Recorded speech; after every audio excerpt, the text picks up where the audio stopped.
Another installment of So You Want to Do Specialized, Oversized, that kind of freight.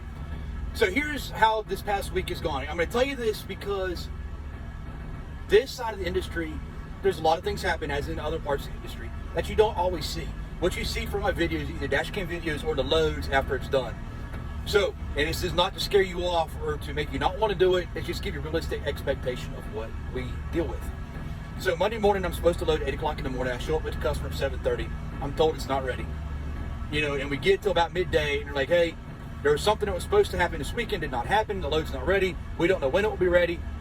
And they've got another load going to Georgia. So the original load was North Carolina, and they said, look, if the Georgia's done first, we'll give you Georgia. If North Carolina's done first, we'll give you North Carolina. I'm like, cool, whatever. Just so I'm loaded, I'm rolling, right? That's what I care about. So we go through the whole day, 4 o'clock, like, look, neither load's done. It's going to be tomorrow. Just come back in the morning. So next morning I come back.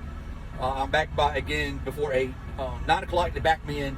It's 10 o'clock, they got the unit on my trailer. I still don't know where I'm going. I still haven't told anybody.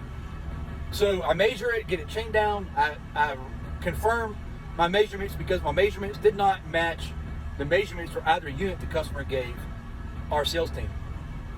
So we get that done, and I pull outside, and I wait another hour to get the paperwork. And now I know, okay, I'm going to Georgia. So they're like, all right, cool, you're going to Georgia. Go on to tarp it. So I go 4 blocks away to another place, tarp the load. When I get there, they call me and say, hey, there's an issue. You might have to go back to the customer. Don't tarp it yet. So I sit there and wait a little bit.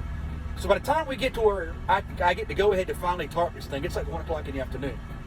So to let you guys know, depending on how far a crane has to reach will dictate how big the crane needs to be.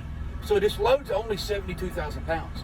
But because of where I got to park to pick it, where the crane's got to set it, it needs to be a good-sized crane because of the reach. The further the load gets away from the actual crane, the more weight capacity it loses. A crane guy can explain this better than I can. But that's the gist of it.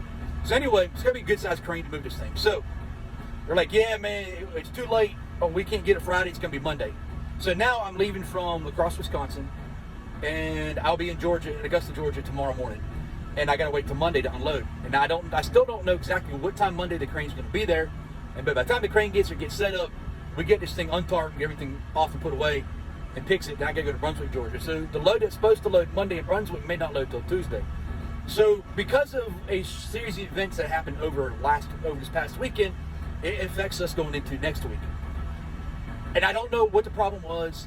I just know there was something that went on at the shipper. I don't know if it was a parts issue. I don't know if something failed testing. I don't know. And it really doesn't matter, right? This is not a normal occurrence with this customer. Not that I'm aware of, at any rate. Just to let you guys know, this stuff happens at times. It's not always, hey, we get the cool load, we take the video, and you see us ride down the road, the big loads. There's a lot of sitting. There's a lot of times you got to be very flexible. You've got to adapt to changing scenarios. You got to understand that a load that you thought might deliver today might not deliver for a week, and you're sitting on babysitting a load. Yes, we get paid for it. But anyhow, the point is, if you're not flexible, if you find it very hard to be flexible and very hard to roll with the punches and very hard to adapt to sudden changes or changes out of the blue, or if you just absolutely hate to sit, like just can't stand it, don't want to do it, you may not want to come to this side of the industry. Or you might want to stay where you're at. Not saying you can't do the job, just saying that those are the things that are really deal breakers for you, then don't come over here. I'm telling you. But anyway, if you can handle it, come on over. Good luck, be safe.